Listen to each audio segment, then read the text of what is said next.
नमस्कार, मी लतिका महाराष्ट्र रेसिपीमध्ये मी तुमचं स्वागत करत आहे। आज आपण उपवासासाठी बटाट्याचा चिवडा बनवणार आहोत, पण त्याआधी चॅनलला सबस्क्राइब करा आणि बेल आयकॉनवर क्लिक करा। त्यासाठी लागणारे साहित्य हे कच्चे बटाटे आहेत बघा, साल काढून घेतलेले आहेत आणि पाण्यामध्ये ठेवलेले आहेत। हे 3 बटाटे घेतलेले आहेत, 50 ग्रॅम कच्चे शेंगदाणे आहेत, मीठ आहे आणि हा हिरव्या मिरच्या मी कापून घेतलेले।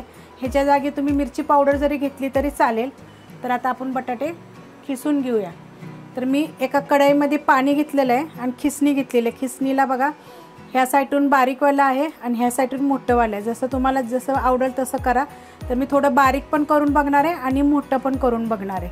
तर तुम्हाला मी आता खिसून दाखवते आणि मी पाण्यातच खिसणार आहे, कारण ना काळं पडेल म्हणून मी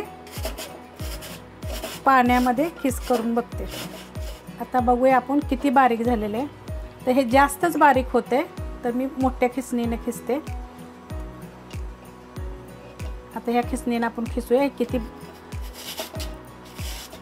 हे बघा दाखवते। तर हे अशा पद्धतीने होते, एवढे मोठे होतात। तर हे ठीक आहे म्हणायचं एवढं, कारण जे छोटे वळे होते ते एकदमच बारीक होते। तर मी अशा मोठ्या पद्धतीने करून घेते। सगळे बटाटे मी खिसून घेतलेले आहेत बघा, एवढे असे जाड असे लांबडे झालेले आहेत, जास्त पण पातळ नाही जास्त पण जाड नाही। आणि मी पाण्यामध्येच खिसले होते, ह्यात थोडंसं अजून पाणी टाकलेलं आहे। तर ह्याचं बघा किती पाणी निघालेलं आहे असं पिवळं। तर जोपर्यंत आपलं एकदम सफेद पाणी निघत नाही आणि असं थोडंसं चिपचिपं निघत नाही, स्वच्छ निघत नाही, तोपर्यंत ह्याला धुवून घ्यायचं आणि चाळणीमध्ये नितळून घ्यायचं चांगलं। तर मी ह्याला 3 ते 4 पाण्याने मी आता धुवून घेणार आहे। 3 ते 4 पाण्याने बघा मी स्वच्छ धुवून घेतलेले आहेत आणि चाळण घेतलेली आहे। चाळणीमध्ये मी पाणी पूर्ण नितळून घेतलेलं आहे बघा। एक कॉटनचा कपडा घेतलेला आहे, त्याच्यामध्ये ह्याच्यावर आता हे असं पातळ हातरायचं आणि फक्त ह्याच्यावर जे ओलपण आहे ना तो थोडासा सुकून द्यायचा। हे बघा असं पसरून घ्यायचं एकदम पातळ आणि काय करायचं, वरनं एखादा कपडा कॉटनचा घ्यायचा आणि असं पाणी त्याचं थोडंसं सुकवायचं।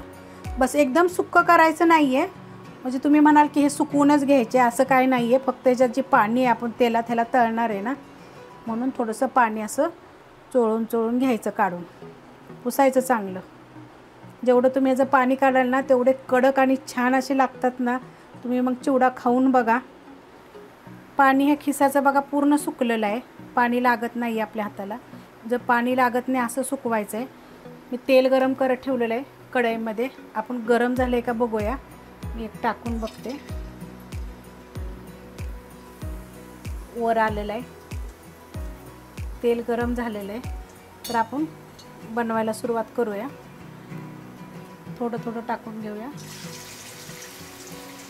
आणि फास्ट गॅस आहे, फास्ट गॅसवरच करायचं आहे।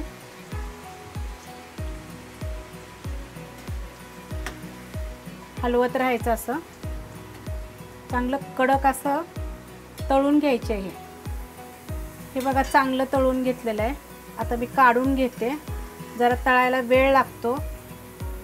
पूर्ण नितळून मी एक भांडं घेतलेलं आहे, त्याच्यावर चाळण घेतलेली आहे आणि त्याच्यामध्ये मी काढून घेते, म्हणजे आपलं जर काय एक्स्ट्रा तेल असेल तर निघून जाईल। आता मी अशा पद्धतीने मी सगळे तळून घेते। हे सगळं मी तळून घेतलेलं आहे बघा, बटाट्याचा खीस। आता मी शेंगदाणे तळते, तर शेंगदाणे आपण तेलात टाकून घेऊया आणि जास्त लाल करायचे नाही आहेत। गॅस बघा बारीकच होता, कारण मी तळून घेतल्यावर ना आपला खीस तळून घेतल्यावर मी बारीक गॅस केला होता।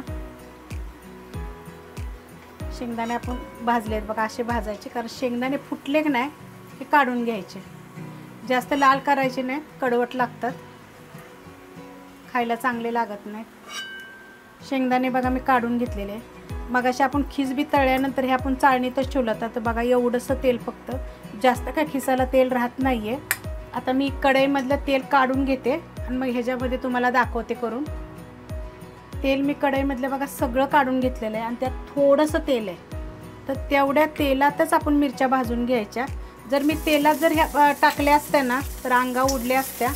आता ह्याच्यात आपण अशा कडक भाजून घेऊया चांगल्या।